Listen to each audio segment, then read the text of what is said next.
Pep Guardiola, who knows so well how to win. Maybe a little presumptuous to say it didn't go according to his original plan for this last match. He sorted it out.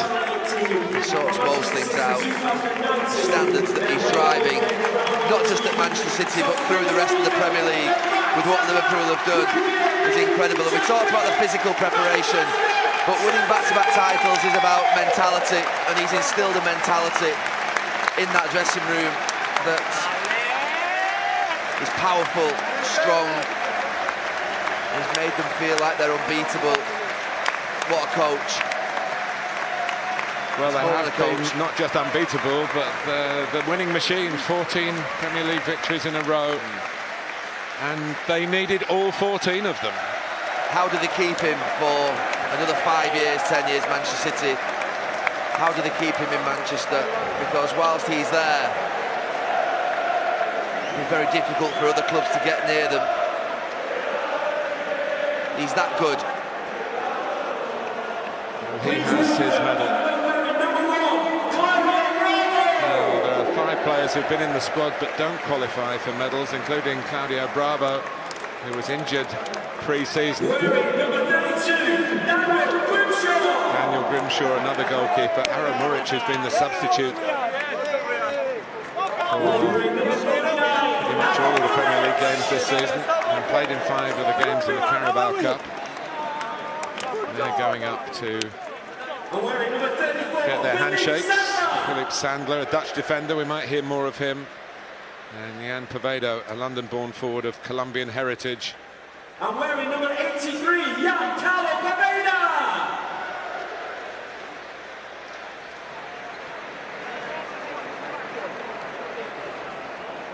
We're now ready for the main presentation. And first to go, Ederson, the PFA goalkeeper of the season, all 38 games, Gary. I always think that you cannot win a title without an outstanding goalkeeper, and he's been absolutely brilliant, Ederson. Well, he's had to deal with a lot of booing today, Kyle Walker, because of what happened in the FA Cup semi-final. He's up for his medal. Danilo, who came on late as a substitute, 2 seasons, 2 titles.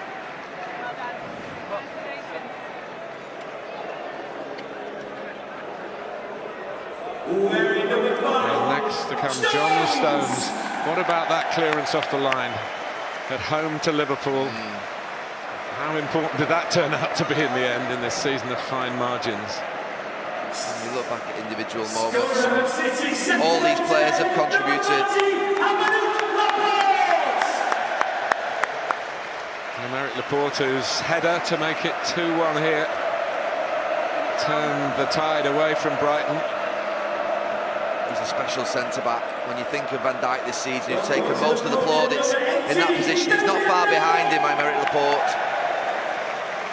Fabian Delph blotted his copybook a little bit with that sending off at Leicester on Boxing Day, when they had a bit of a dismal December, and one wondered whether they'd be getting this close to the trophy. But he's a strong voice in the dressing room, as is Nicolas Otamendi. He has general-like characteristics. Number 35, oh, what a record this young man's got. Won every Premier League game that he's appeared in. It's Benjamin Mendy not here today, who was place taken. He's been injured. Another of the goal scorers, Ilkay Gundogan, with that sumptuous free kick. And the stand-in for Fernandinho. It's unfair to call him that. He's better than a stand-in. Better than that. He's filled most positions in that midfield area. Does it effortlessly. Here he comes, the Stockport Iniesta. Phil Foden shows that there are local lads who can make it. And Raheem Sterling, ex-Liverpool, of course, on the right side here. Footballer of the Year, PFA Young Player of the Year.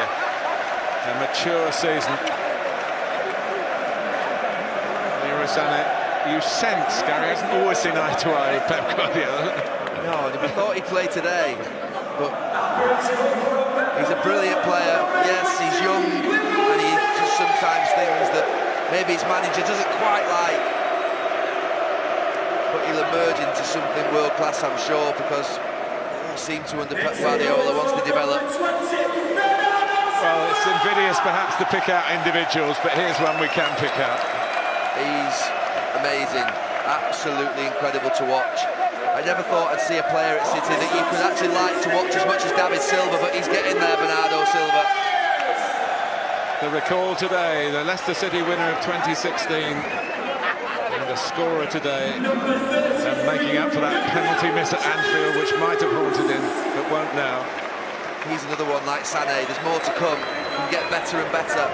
He just has to reach those standards that Pep Guardiola wants from his players, which is consistently good every single week. And he needs to get fitter and fitter. It's been tough for somebody so gifted to have to sit on the sidelines for so long. I wanted to think the last few weeks City have had to perform without Fernandinho and Kevin De Bruyne and still resist that challenge from Liverpool. Talks to you about the quality and depth and strength that they have and the amount of good players they have.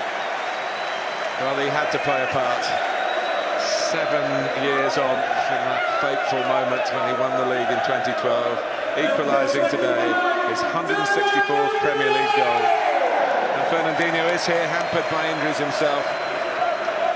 34 now, just turned 34 last weekend.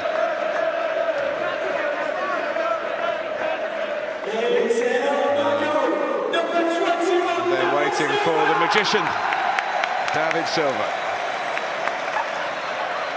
Another one getting his 4th winner's medal, which is also the privilege of the last man in the line. Last Premier League game, question mark, question mark, question mark. Certainly not on the evidence of his recent performances. His 11th season at the club. Captain, leader, legend, and scorer of that goal on Monday that set up the platform for today. He's a giant for Manchester City, a giant in the Premier League. England's highest quality title race of all time, but coming out on top again in the Premier League, Manchester City.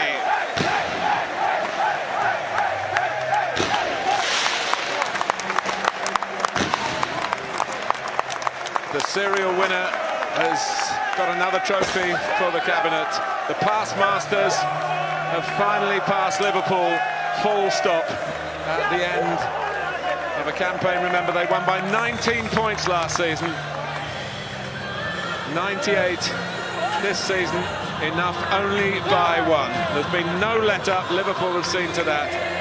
But to 2012, 2014 and 2018, you can add 2019. Many congratulations to Manchester City.